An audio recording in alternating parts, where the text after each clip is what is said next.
বৃহস্পতিবার বুনিয়াদপুর শহর জুড়ে বিক্ষোভ মিছিল এবং অবস্থান বিক্ষোভ কর্মসূচি পালন করল বুনিয়াদপুর ড্রাইভার ইউনিয়নের সদস্যরা।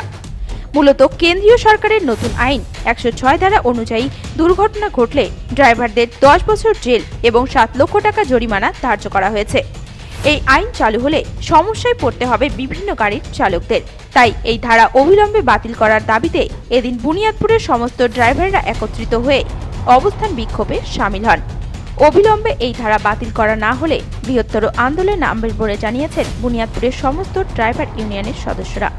এই বিষয়ে ড্রাইভার ইউনিয়নের সদস্য শ্যামল মোদক জানিয়েছেন, আমরা সেন্ট্রাল গভর্নমেন্ট যে আইনটা করেছে এর দাবিতে আমরা এটা যেন তুলে নেয়, এর দাবিতে আমরা আজকে একটা পথসভা করলাম। এরপরে আমরা দীর্ঘদিন আন্দোলনে যাব যদি এটা প্রত্যাহার না হয়।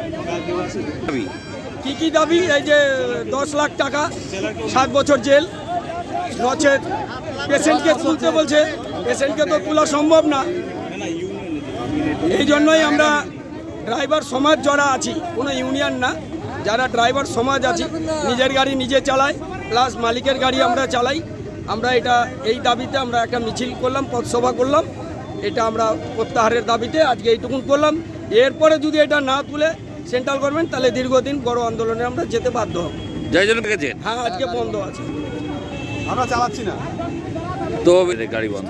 এটা তো এখন না তুললে তো কিভাবে চালাবেন? ঘটনা তো ঘটতেই পারে রাস্তাঘাটে। দীর্ঘদিন যেই আইনটা ছিল সেই আইনটাই থাক। তো এটা দেখি আপনার হচ্ছে এই আইনে খুব অসুবিধা। এই অসুবিধা মানে আমাদের বাড়ি ঘর বিক্রি করলেও হবে না। তো আপনারা কি চাইছেন?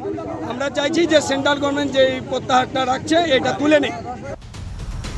বুনিয়াদপুর থেকে শান্তনু মিশ্রের রিপোর্ট, নিউজ টুডে।